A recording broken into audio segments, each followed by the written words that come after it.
Bonjour et bienvenue sur ma chaîne Harmonie, l'art d'être soi.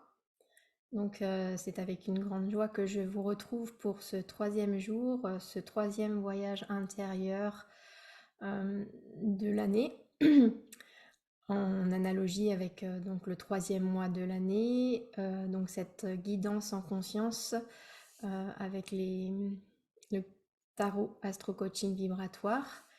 Donc, qui sont un petit peu 12 jours, 12 mystères, 12 bénédictions qui vont marquer de leur empreinte en fait énergétique et ouvrir chaque jour et chaque mois de cette nouvelle année en, en ouvrant le champ des possibles et en nous justement en nous aidant à intégrer ces énergies donc offertes par les archétypes puissants des arcanes majeures du tarot de Marseille et par aussi les signes, les signes zodiacaux et leur dignité.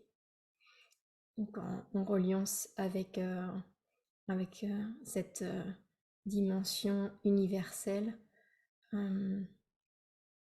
qui nous anime tous, pour toujours plus de présence conscience en nous, nous rapprocher de l'être sacré que nous sommes en essence et d'aller toujours vers cette profondeur intérieure, cette guidance intérieure sacrée qui nous anime à chaque instant et qui nous guide à chaque instant.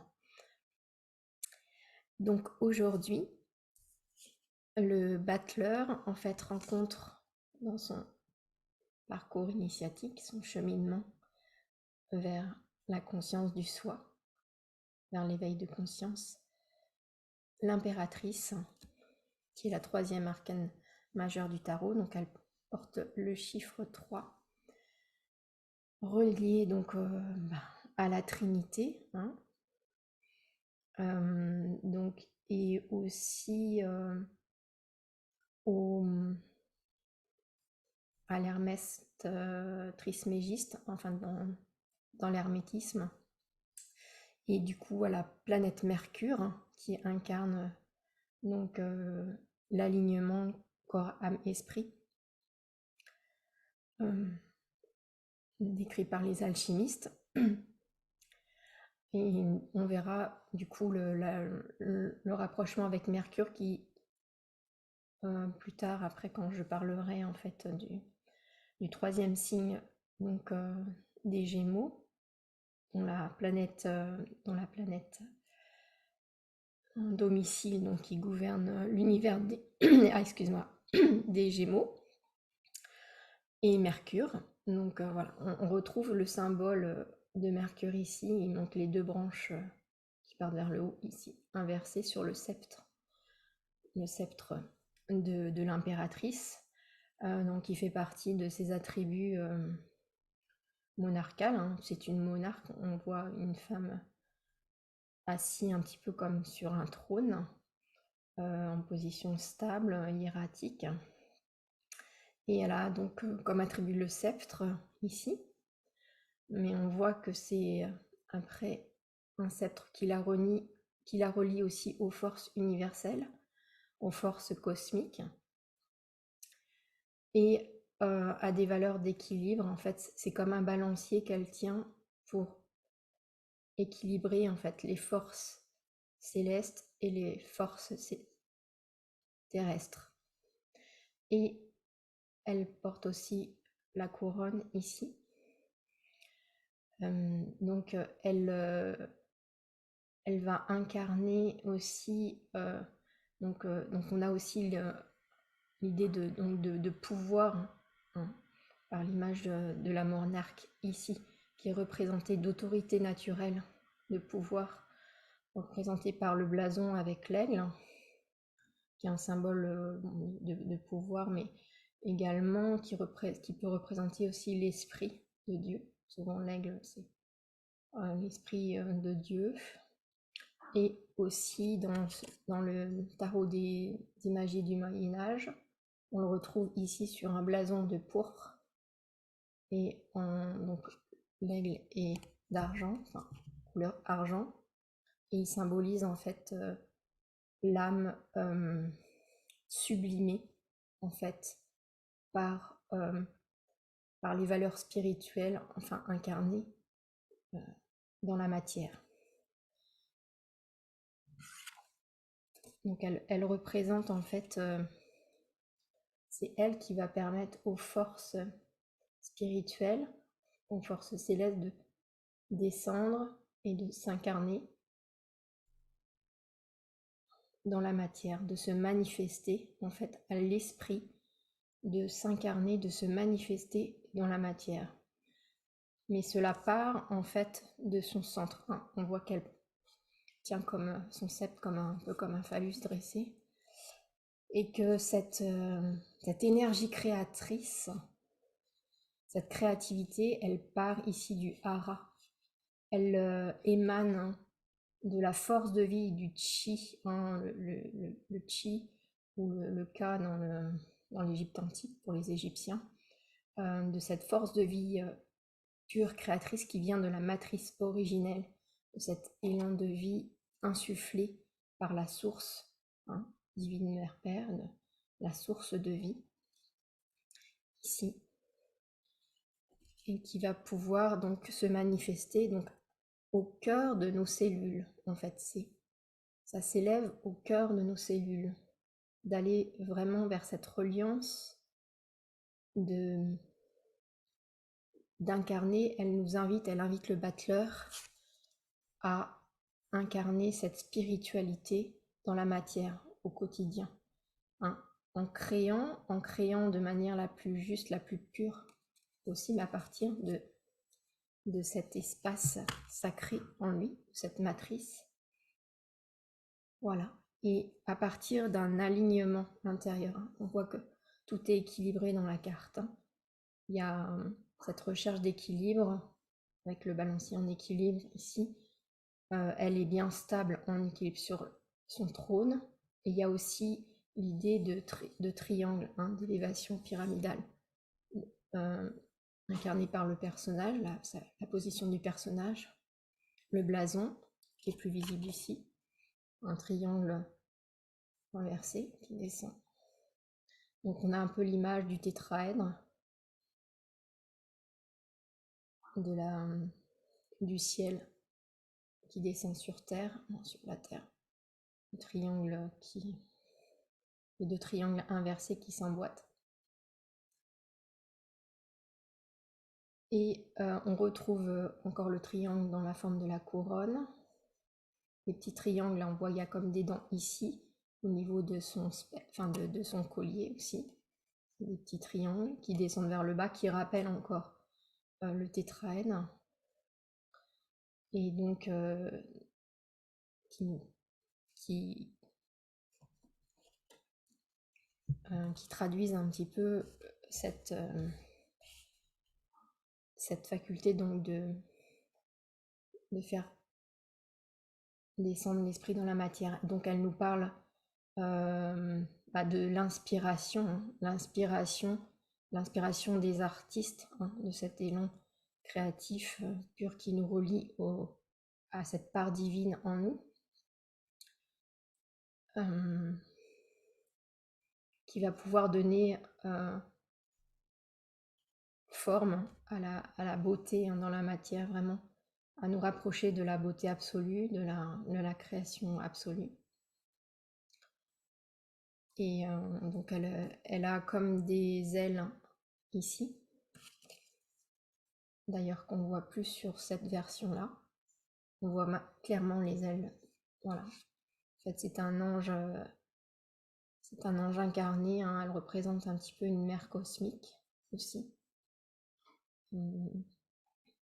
Voilà, il y a aussi l'idée de l'ange, enfin de l'androgyna avec ici, elle a une pomme d'Adam, la pomme qui est restée coincée en travers de la gorge d'Adam.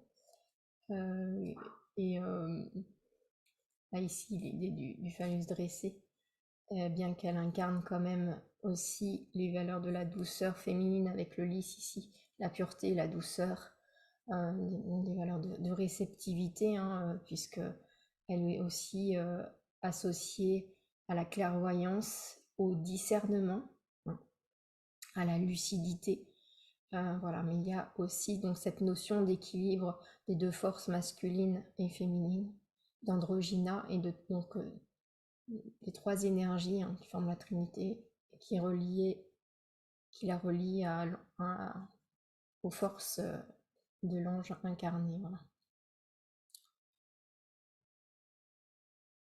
Il domine en fait la lune inversée, donc elle n'est pas dans des forces lunaires instables, elle est vraiment dans l'instabilité, l'immuabilité.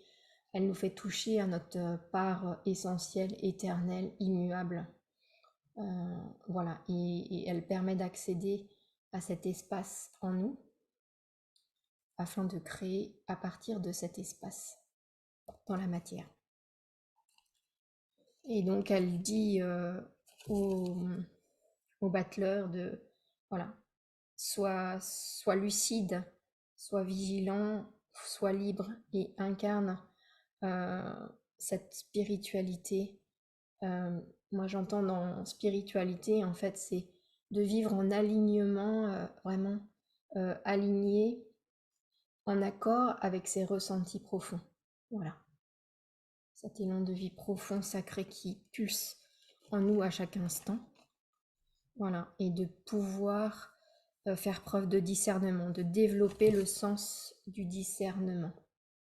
Voilà. Ne pas se fier qu'à son intuition, mais vraiment à cette inspiration sacrée. Et de pouvoir aussi affirmer, voilà, un sens critique, hein. Autant la papesse donnait au battleur la première clé, l'accès à la connaissance, hein, lignée en soi, et l'impératrice lui donne voilà, accès au discernement, à apprendre en fait à avoir un sens critique et de percevoir peut-être les causes invisibles de ce qu'il vit dans la matière, les effets manifestés dans la matière. Voilà. On retrouve cette idée d'alignement avec la carte que j'ai tirée du tarot des énergies, c'est la force, le numéro 13, et d'ailleurs on retrouve le 1 du battleur à côté du 3 de l'impératrice, hein. Donc, donc c'est l'alliance des deux forces, en fait, si je peux, qui passe par le 13 dans le tarot, c'est l'arcane sans nom, hein, par une transformation radicale. Et donc on voit dans cette carte une amérindienne. Donc là on a,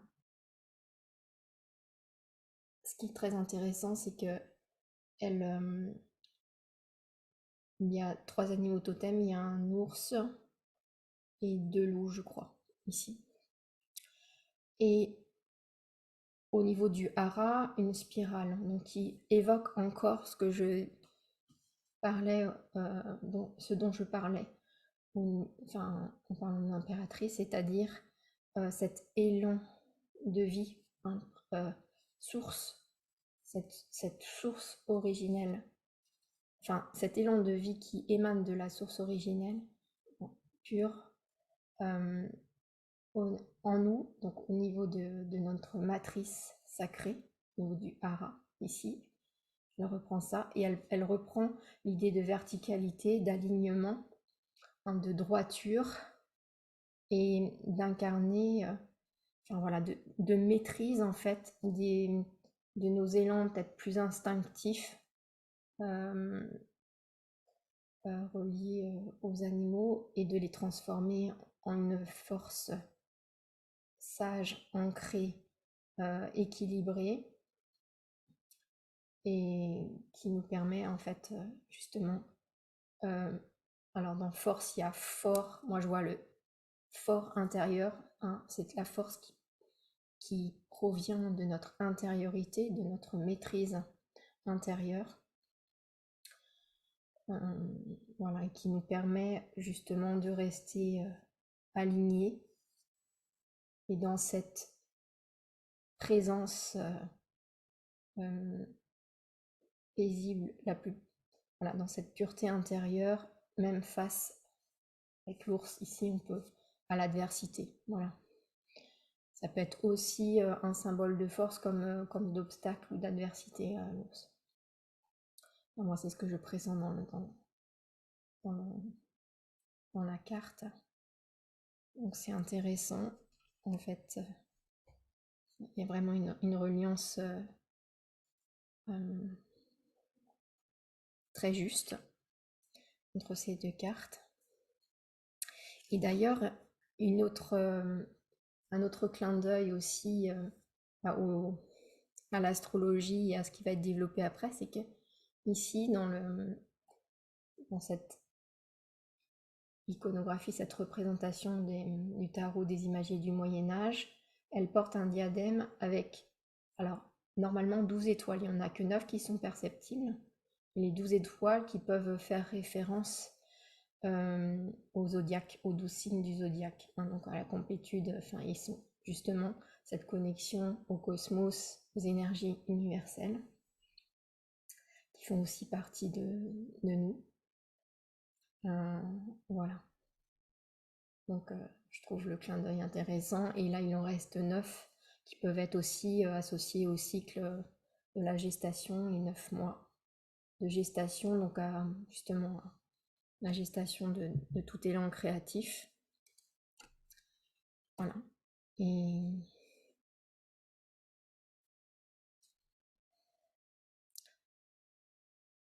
en fait, elle nous parle aussi d'alignement dans le sens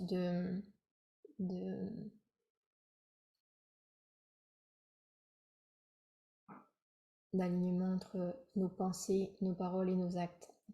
Je pense ce que je dis ce que je pense.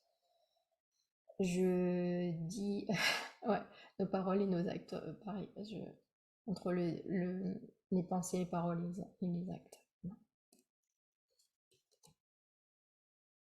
Je dis ce que je fais ce que je dis.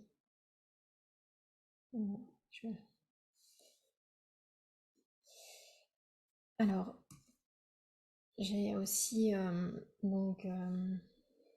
tiré cette carte pour dans l'oracle des gardiens de la lumière. C'est Charity. Donc, en fait, ça serait la flamme jumelle de l'archange Samuel, qui est celui qui voit Dieu et qui nous relie en fait à l'amour et à cette part divine en nous en fait. Donc là aussi, on voit, elle est en prière, donc le symbole du namasté aussi. Donc je vois aussi donc la reliance à la verticalité de l'être, à notre verticalité, c'est-à-dire dans notre centre-cœur, hein, on parle d'ouverture du cœur avec les roses qui éclosent et on voit en fait des faisceaux lumineux qui partent justement ici. Donc ça pourrait être le symbole voilà, de l'ouverture du cœur et de nous relier à cet espace sacré en nous de pureté au point zéro, hein, au point source où tout naît, tout crée, cette immobilité en fait d'où tout part, d'où tout mouvement émane, d'où tout élan de vie, élan créatif émane. Donc voilà, c'est vraiment très parlant aussi avec l'impératrice. Et elle nous invite justement à prier, c'est-à-dire à créer à partir d'une intention pure, hein, de rechercher justement d'où émane cet élan, cette inspiration, cette intuition ou cette inspiration. Voilà, voir d'où ça émane et de créer justement à partir de cette ouverture du cœur, voilà, laisser circuler cette énergie d'amour en nous et du coup de la rayonner après à l'extérieur de nous. Mais le mouvement, il vient bien là encore, hein, c'est le message aussi de l'impératrice, c'est que tout le mouvement vient de l'intérieur. Voilà. De l'intérieur vers l'extérieur. voilà, de rentrer en prière, d'avoir une intention la plus pure possible et de méditer pour aller chercher vraiment en nous, dans les profondeurs de notre être, les réponses, voilà, ou les questions d'ailleurs, qui peuvent nous permettre d'être le plus alignés possible à, à cet être sacré, cet être lumineux que nous sommes, et à pouvoir le manifester dans la matière par une guidance juste et pure, la plus pure possible. Et ça, c'est dans l'instant présent, c'est à chaque instant.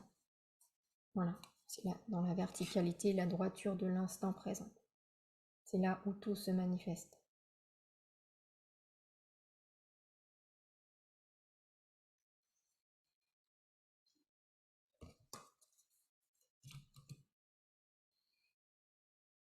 Je vais juste vous lire ce qui est associé à Charity, c'est prière et contemplation. Et connectez-vous au ciel, demandez et vous recevrez. Donc on est vraiment dans la connexion au ciel aussi et à l'impératrice qui reçoit l'inspiration juste.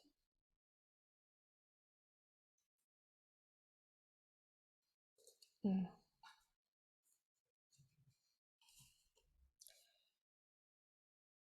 Donc le troisième signe du zodiaque qui nous anime aujourd'hui dans les énergies et qui rejoint, donc je vais surtout développer par rapport à Mercure, donc qui rejoint en fait ce qui a été dit dans les énergies des arcanes du tarot. C'est le signe du Gémeaux, donc qui est un signe vraiment très mercurien, donc qui est relié à l'air, donc très volubile, mutable, donc dans le mouvement, dans la légèreté. Donc je dirais il a une curiosité plus d'ordre mental et intellectuel, il est plutôt relié au mental, et naturel, donc très sociable, avec une aisance dans la communication, une facilité à communiquer. Mais l'autre penchant, ça peut être aussi de communiquer voilà, sans cesse. Hein, c'est un petit peu le verbiage. Et puis toujours chercher à apprendre toujours plus. Mais donc de rester peut-être en surface des choses. Il ne va pas aller en profondeur. Euh, donc oui, donc c'est la planète Mercure qui est en domicile et qui est en plus exaltée dans ce signe. Donc il y a vraiment une importance majeure. Donc Mercure, hein, qui, donc j'avais dit Hermès Trismégiste, c'est le messager de Dieu. Donc dans ses valeurs les plus nobles, c'est d'incarner justement l'esprit, l'alignement corps, âme, esprit. Voilà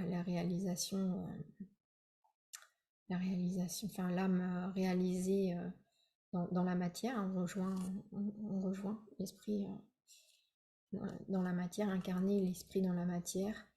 Euh, donc là, au-delà de ça, donc la lumière, hein, intégrer le corps de lumière. La matière est lumière, la lumière est matière. Voilà. Retrouver cette unité-là, que nous sommes en essence. Et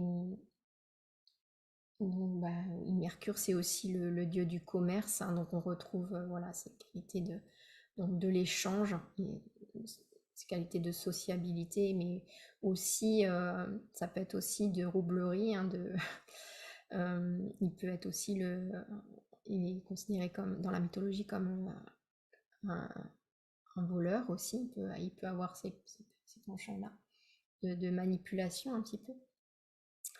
Et donc très très doué aussi pour l'échange, le commerce. Donc voilà, qui relie aussi à l'impératrice, qui est reliée au chakra laryngé, cinquième chakra de la communication, de l'expression. Voilà, et donc dans l'exaltation, ben, c'est exacerbé, hein, donc voilà, c'est dans le signe des Gémeaux. Et donc nous avons, alors, oui, en exil, donc c'est Jupiter, hein, qui lui est en domicile dans le signe du Sagittaire. Donc il, il va essayer justement d'amener, bah, Jupiter, c'est vraiment l'expansion, la croissance, la générosité, c'est le grand bénéfique dans, dans le grand bénéfique, hein, dans les planètes, enfin, avec Vénus qui est là. Donc il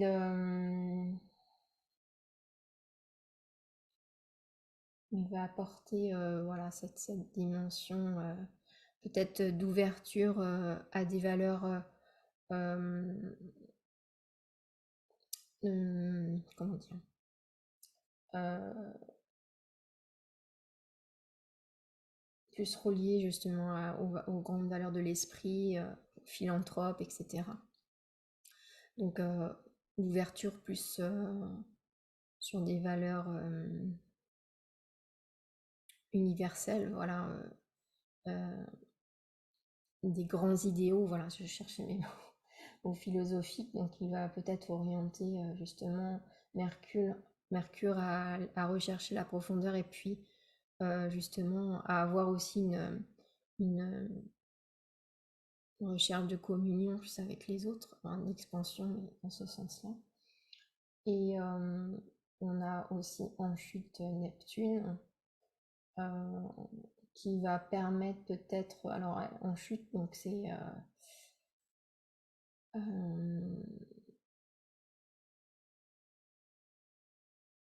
la reliance, voilà, au mystère, hein, euh, à avoir justement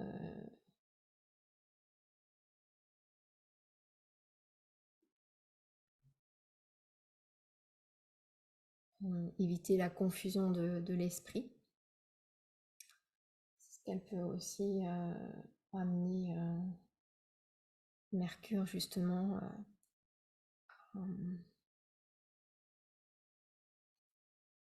à avoir aussi, voilà, à se rapprocher des valeurs plus spirituelles,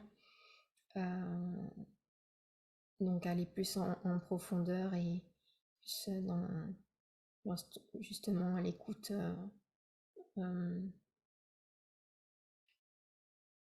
enfin de ouvrir Mercure à une dimension plus spirituelle. Voilà. Je vais m'arrêter là pour, pour aujourd'hui. Je pense qu'il y a déjà pas mal de, de vibrations et d'énergie portée par, par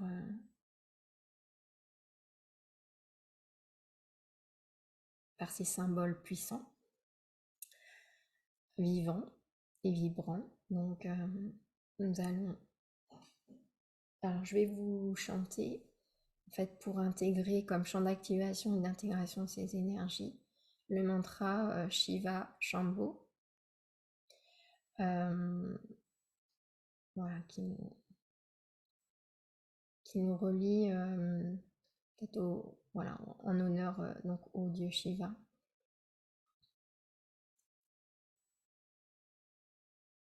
À la joie, et justement la joie de nous relier à notre part, non, notre part divine, et à notre conscience, enfin, non, à incarner en fait cette présence conscience lumière que nous sommes.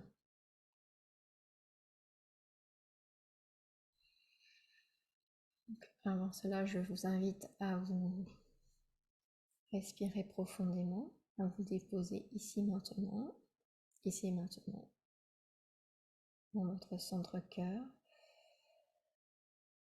Plongez en vous, plongez vos racines, cœur du cœur de la terre-mère, de Gaïa.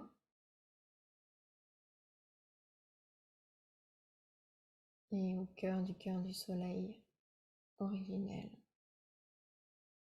en vous.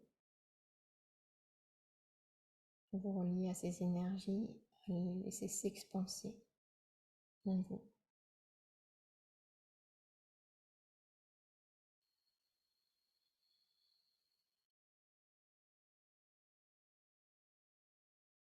Et laissez votre terre intérieure sacrée, votre présence, conscience, lumière s'élever et prendre de plus en plus de place.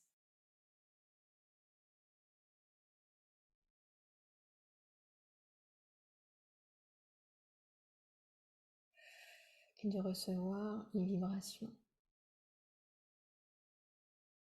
à partir de cet espace sacré.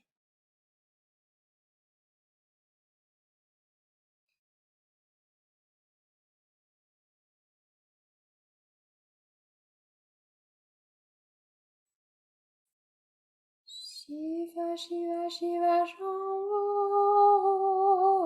Shiva, Shiva, Shiva, Shambho. Shiva, Shiva, Shiva, Shambho.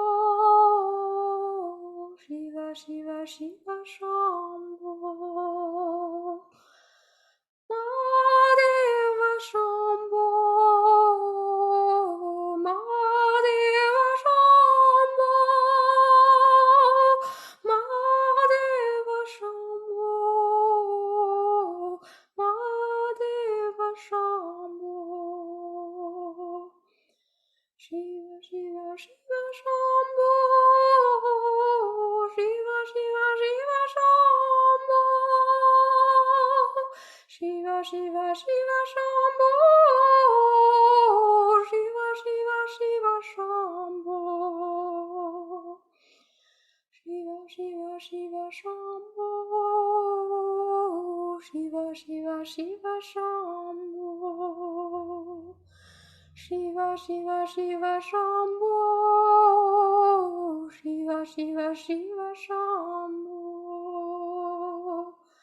Mahadeva Shambho. Mahadeva Shambho. Mahadeva Shambho. Mahadeva Shambho. Mahadeva Shambho.